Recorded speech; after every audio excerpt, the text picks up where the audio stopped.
Hey, we're the Cab, and you're listening to NK2. Alright, so we're here with two members of the Cab, Alex and Ian. How are you guys doing? Great. Fantastic. Good. And you just got to Seattle, Alex, today. Yeah, I just flew in and got off, came straight here pretty much. So.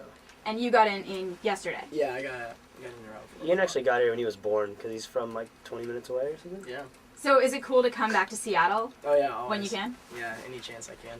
Is that why you guys come back so often, or do you just, does the whole band like no, Seattle? just or? luck. Seattle's just a big, a fun big city. So I think most tours, try to go through Seattle because it's fun and, people here love music. So. Right. Yeah. So you guys are on the Rock Band Live Tour. Yes. Do you want to tell me a little bit about that? We're pretty much touring with our idols. We've grown up listening to, Panic at the Disco and Dashboard Confessional, and 2 years ago we would have been at this show, in the crowd. So it's this huge tour, and we got lucky enough to be asked to be on it, and it's insane. It's absolutely insane. We went from headlining in front of a few hundred people to now playing in front of like 10,000 a night. So it's kind of mind blowing to us. Yeah. It's Now, surreal. last time you guys were here, you were El Corazon. Yeah. And then with the Hush tonight, Sound. right? And then tonight you're at Everett Event Center. Yeah. Exactly. That's a pretty Big big change, difference. Yeah. Was it like that in how is touring with the Hush Sound at the smaller crowds different than touring with Rock Band Live at the bigger crowds in the arenas? I think you have to work. You definitely have to work harder in an arena, especially because we're not, we're not super well known yet. So it's like you kind of have to earn the crowd. To where the Hush Sound, we're a lot of like the Fueled by Ramen, our kind of label and genre fans. So it was really, they knew us and they could sing along, and it's like the arena, everyone's just kind of like watching us. You know what I mean? Just kind of, we're getting ready to form an opinion, not really sure what to think. So it's a lot harder, Yeah. but it's a lot more fun because the stage is like 10 times as big, so you can, dance around and have fun. Right. Now, it's a Rock Band Live tour. Do you guys actually play Rock Band? Not during the concert, but people from the audience actually get to come. No, up I mean and like play. when you guys are on your tour bus or hanging out or whatever. Yeah, do you we're play? horrible at it. Me and Ian are the worst. Yeah, we are the worst. Like band for sure. we're so bad. Like it's disgusting how bad we are. Now, the song that was released to Rock Band was One of Those Nights. Mhm. There was a Kind mix-up, so the chorus was Kind of. different. Yeah, we I got a call from a friend the day it came out, and they were like, "Yo, what's up with the chorus?" And she texted me lyrics. I was like, "How the hell does she know these lyrics?" It's like a demo. That's like the demo lyrics. You know what I mean? Like, and I was like, "Oh, she's probably, I don't know. I thought she was just drunk or something." Game glitch. So Massive game glitch. yeah, so I like 4 more friends called, and then I called the label, and somewhere someone messed up and sent the wrong version, and it didn't get checked. So we're just like, all right, sweet. It's like a limited edition kind of thing. Right, it's fans. for Rock Band only. Yeah, but some people liked it more, surprisingly, so we were just like, all right, sweet. Have you guys played the song on Rock Band? No. No. not. I know Marshall has. Yeah. Our piano player has.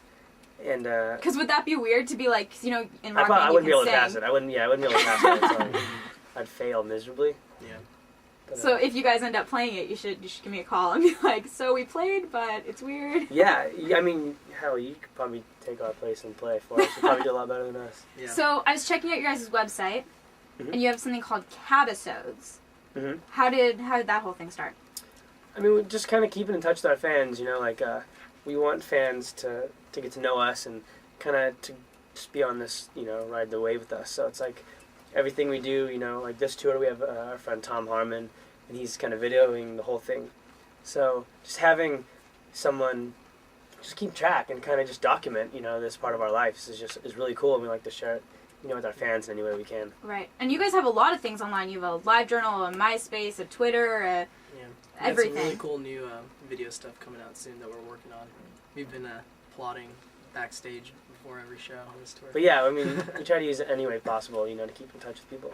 That's good. It's good. That way fans can contact you and be like, I love you. All that fun stuff. Or you suck. One of the two, yeah, definitely. What's the weirdest thing a fan has ever given you guys, said to you guys? Has anything really weird ever happened? Early on, really early on in the band, before we were, signed and stuff, this girl bought us this cake, and we were like, oh, awesome, it had like, stupid little taxi on it, the cab, aha, we laughed. And then she was like, oh, by the way, I baked my blood in it. And we were just like, like, wait, we thought she was kidding. We were just laughing, like, wait, what'd you say? And she goes, yeah, like, you know, I put some of my blood in, like, the batter. And I'm just like, oh, thank you. And then, like, I immediately, like, threw the cake as far as I could as soon as she turned away, you know, like, that's... How do you answer something like that? Yeah, what do you say? Like, sweet, I mean... So I wanted you to eat my blood. It's not a big deal. So, I mean, I guess the whole Twilight craze is really taking over, the whole vampire thing or something. Right. Well, it's definitely taken over here. Yeah. Have you guys read those books? No. You could not pay me to read those books.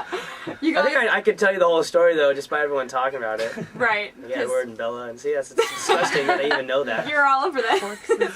So, what do you guys have to say to your fans? Because I know you guys were smaller, now you're on the bigger rock band tour, exposing yourself to more fans. So, would you want to give them a message of any sort? Just thank you in every way possible. You know, supporting us on this tour and all the small tours. And thank you for letting us like work our way up. You know, and we have some of the best fans, and they do everything for us. Every show, it's like, you know, even though, you know, a majority of the kids don't know who we are here, it seems like every night the first row in the crowd is always just like all of our fans, like all of the kids who have been following us, who like kind of want to see us on that big stage. Right. So it's like the whole crowd doesn't really know who we are. It's like it seems like the diehards in the front are all like ours, which is like the coolest feeling ever. You know what I mean? That they like us enough to, you know, follow us like that. Right. It's great. So unfortunately, Rock Band Live tour can't last forever. So what's next for you guys after the tour?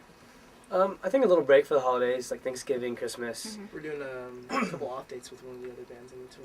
Well, yeah, right after the tour, we're doing like a week or two with the Plain White Tees. Then after that, you know, we have time off, and then hopefully early next year hit up the UK. Just tour. And then come back to Seattle. And come back to Seattle, yes. I'll be back here on our time off. Good. We can hang out.